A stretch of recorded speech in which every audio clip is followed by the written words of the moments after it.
The 4 partners in the Radioplayer project commissioned the Knowledge Agency to conduct qualitative research into the Radioplayer concept.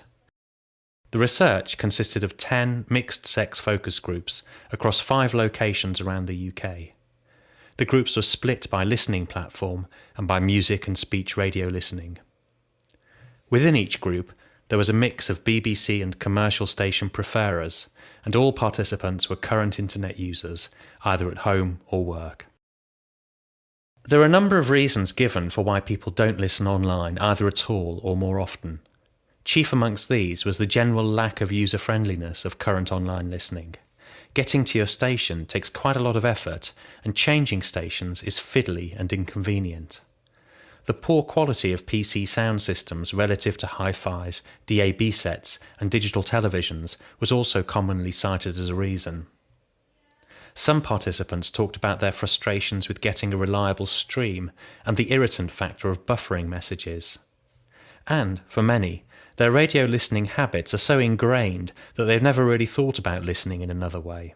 Sometimes it's a bit tedious to go on the website. You have to type in the website and then find the radio and then, have the whole buffering stage as well. So you just want your music kind of now. You've got to turn your laptop on, wait for it to load up. Then you've got to wait for the internet to go up, because it doesn't take a lot of time, but you've still got to actually turn it on, wait for it, put your password in, get it open, get the right website. It is quite elaborate. Quality of the speakers on a computer, they're not a patch on a home audio. So if I'm doing anything on the computer on the internet, I'll have the radio on separately, but also then doing whatever I'm doing on the internet. Tried it before, but it seemed to be, the streaming seemed to be choppy, so I didn't bother again. I have listened to it but didn't get into it. I think when we first got a computer and then someone was saying, we can get the radio on, and we got the radio on and said it wasn't that great, and then never bothered reading. Spontaneous reactions to the Radioplayer concept were positive. When asked to rate their likelihood to use such a service out of 10, the average score across the sample was 6.3. This appeal was broadly consistent across age, gender, socio-economic group, BBC and commercial radio listeners. However, the appeal was significantly higher among current online listeners and DAB listeners than other groups. The positive reactions were attributed to the Radioplayer looking easy to use, offering access to all of UK radio, increased choice, and making it easy and quick to switch between stations. Because it seemed quite simple, because I'm not very technical. I can't get a DVD to play without my daughter showing me, so it seemed like you could it seemed quite simple to find what you're looking for and easy to use. Ease of use and simple to look at, so it's quite easy to manoeuvre around on the screen. Better than the current system, because you can switch between the stations as well, and that's quite beneficial. I think it's a great idea, having the convenience of all those channels at the click of a button in one place to suit your mood and what you're doing at that time. I like it that it's not just, I think immediately most folk would probably thought BBC, but I think it's good that it's not just BBC stations, although I listen to a lot of them. I think it'll give access to more channels as well, because sometimes you're not aware of what all channels are available. On the downside, there were criticisms of the size of the console, which many people thought was too big, the danger of overcomplicating the player with too many features, and what some saw as blatant, in-your-face advertising. Participants were asked to rate a range of different possible features for the Radioplayer. 3 clear leaders emerged: the ability to store stations as presets, the ability to search for stations by location, style of music, and so on, and the opportunity to discover new stations. Presets were so appealing because they're an important part of how many of those we spoke to currently listen to the radio. They make finding stations and switching between them easier.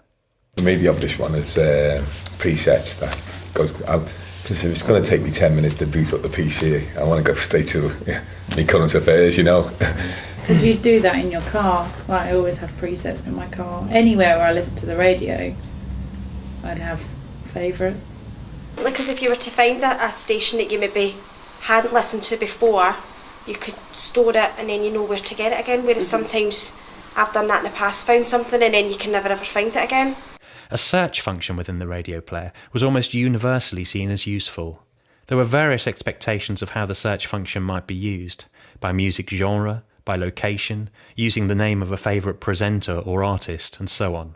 I think it's quite important because, you know, we've sat and said the different styles of listening that we do, you know, whether it be Galaxy or Smooth, but if you want, depending on what, sometimes your mood changes and you want a particular type of music, whether it be Smooth for easy listening or sport or classical. So I think it's very important that you can actually pick out your own just by typing in the style that you want and then making your choice. To me, I just see it as a Google search for, as the fellas I think hinting at there, a Google search for whatever I'm looking for. And I like that idea that it may be something down south that I would normally not listen to, but for some reason I've got an interest today. So you could listen to a radio station out of your current locality. So if you were away and you wanted to listen to Radio Derby or Radio Nottingham or Trent, and it wasn't available conventionally, you'd be able to get hold of that and feel like, you know, a bit of home wherever you are, sort of thing.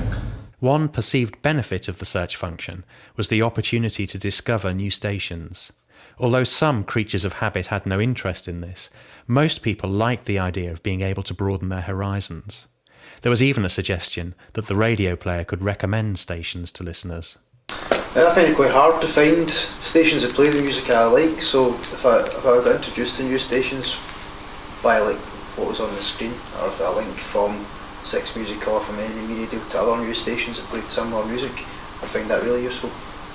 You do get so stuck in what you do, what you know and love, whereas actually if you have the ability to perhaps try something like Q or, you know, mention Kerrang rock, or if you're having people around for dinner you want to chill out or something like that, then actually I thought that was quite a good bit of functionality for it to have, to be honest. I'm looking at that and I'm thinking, wonder what that one chill's about. Like, it, you know, I've never seen it before. That's great. Never heard of it, and I just think, oh, it's quite a nice wee icon. I'd quite like to see, was it chill out music? What would it be? The key message on functionality, however, was to keep it simple. There were concerns about too many functions making the interface confusing and cluttered, and the search and preset functions alone would be enough to satisfy many participants. Features that were seen to enhance or deepen the listening experience were most valued, and several groups spontaneously suggested the idea of a simple, basic radio player at launch, with more sophisticated functionality being added later.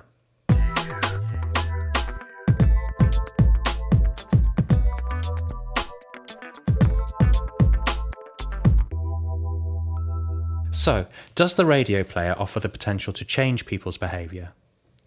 By the end of the groups, many participants claimed that they would either start listening online or listen more if the radio player was available. Radio player was seen to address some of the barriers to online listening we saw earlier, especially those surrounding ease of use. But it doesn't solve all the issues. Those concerned about PC sound quality or how online listening might fit into their lifestyle remain to be convinced. On the whole, those who already have some kind of digital radio habit, either online, via DAB or digital television, were most open to the idea of radio player and most likely to use it. Well, I was really impressed with it because I said I use the radio a lot, but I think if I was to sit down and use the radio that way, I would use a lot of those. I thought it was really interesting. Yeah, definitely. I haven't got a DAB radio, so that would be my way of accessing that content. I'd certainly have a go. I've never thought of putting the radio on while I was doing something else on the computer, through the computer. It's never entered my head. I'd definitely use it, and it would be more likely that I would switch and explore new radio stations.